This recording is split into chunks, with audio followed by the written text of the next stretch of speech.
আমি একটা লাইন যোগ করবো, পরশুদিন সংস্কৃতির উচ্চস্থান, শিক্ষার জায়গা, বৃষ্টির জায়গা, এই রায়গঞ্জ ভোটের মেশিনে এর জবাব দেবে।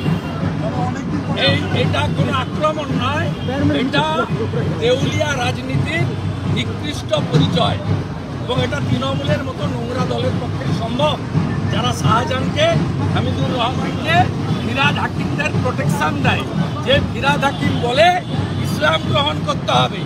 ভোট হবে আগামী পরশুদিন সনাতন সংস্কৃতির পক্ষে এবং ফিরহাদ হাকিম আর হামিদুর রহমানের ওই কথার বিরুদ্ধে।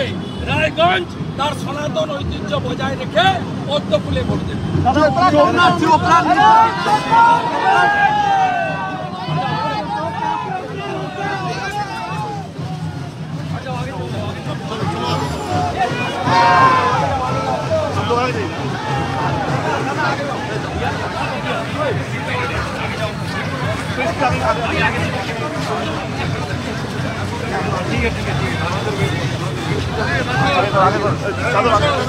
चलो चलो आगे चलो आगे चलो।